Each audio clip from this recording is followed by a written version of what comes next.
Stigma and discrimination remains a major challenge for those who are trying to solve the negative impacts of the disease.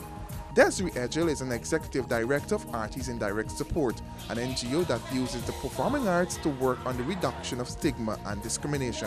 That is our biggest problem, stigma and discrimination. A study was done recently where the results said that there is no discrimination, but there is stigma. As long as there is stigma, there will be discrimination. So I'm not fooled by that. But what came out of the study also was that most of the stigma faced by persons living with HIV, they face it when they go to the health services. And I think that's primarily because we have a fast turnover of people in our health services. Well, you know, we don't pay a lot of good money, so if people get good opportunities, they leave. So you train them and they leave. And there's still that fear attached to HIV. People still think, especially in the health services, if I get spilled by someone else's blood, then I could become infected. So there is still that fear where the health services, people working in the health services are concerned. So it's easy for them to stigmatize against persons living with HIV and AIDS. But as Edgell admits, living with HIV is not quite easy. She says sometimes people with the disease have problems seeking help from their own families. The problem in the home stems because people wait until they get AIDS, then to let their family know that they're positive. That is the biggest issue. So if suddenly someone gets ill and you see all these things appearing on their skin and they start vomiting and diarrhea, of course you'll get fearful without even knowing they're HIV positive. Don't worry, no sickness in here, I ain't looking after no sick. We got enough economic problems. That's where they're going to go. But if someone who's HIV positive tells their family members before they get AIDS, when they're looking just like them, and then they help them through the process to prepare them for that time when they have AIDS, then it's going to be a different kind of treatment in the home. You can't just throw things on people and expect them to embrace you. It's sickness, and people are always fearful, especially if you're not inclined to be a nurse or a doctor. You don't want to take care of anyone or clean any sores. But if you know beforehand, and I think that is where people who are HIV positive need to go, to the place where you can have confidence in your family so much that you can say to them, I just found out I was HIV positive. I didn't go looking for it, because if I had known, I would not have put myself at risk. And I want to ask you if you're going to be there for me. Artists in Direct Support is also involved in HIV/AIDS prevention campaigns and education programs. We are working with in-school youth, out-of-school youth, men who have sex with men, commercial sex workers, and workplaces. Men who have sex with men already face stigma because of their lifestyle. So you can understand the kind of stigma they will face when they are MSM and plus HIV positive. So we're doing community outreach with them, going out into their community. We have trained MSMs as peer educators to go into the community to help their peers deal with stigma and discrimination. But we're now at a place where we're trying to get them to deal with their own self-discrimination, because among them there is discrimination. When who, the cross-dressers, you know, they have different categories, and who don't want to be with who, and who lawless, and who are intelligent. We got to deal with that first. If you can't deal with your own self-stigma, then you're not going to be able to help anyone to deal with the stigma they're facing out there. So we do that. With the commercial sex workers, the same thing. We're working with commercial sex workers because our men are going with those women. And if we get those women to be safe, then our men will be safe. In the workplaces, there is still that thing where people are being sent home because they're positive. On December 1, International World AIDS Day, Artists in Direct Support hosts its annual Flame and the Ribbon Show, a theatrical production aimed at reducing stigma and discrimination. When we started to do the Flame and the Ribbon, this was because we wanted to give hope to persons living with HIV, to their families. The flame is the lighting of a candle. A candle light gives hope. So before the show, because it's really a production, a theatrical production, including dance, drama, singing, but before that we would have this big candle lighting ceremony in front of the cultural center, where we would have people come and light a candle for someone they know living with HIV.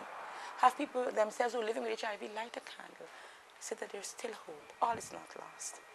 And then after that, we would take them into the cultural center and do the show. We would use the theme for the World AIDS campaign each year to create that production. First it used to be a variety, but since the death of Andre O'Brien, God rest his soul, we used to do the writing, and I started writing, I started doing full-length plays, where you deal with an issue in its entirety. That way you get people to really look at things and take time. Good morning, girls, and how is everyone today? It's good department you work in, accounts now? Oh yes. You hear about the new staff who we getting that got AIDS? Right now we plan how we can deal with she. I'm new here. This is my first day. I was directed to this department.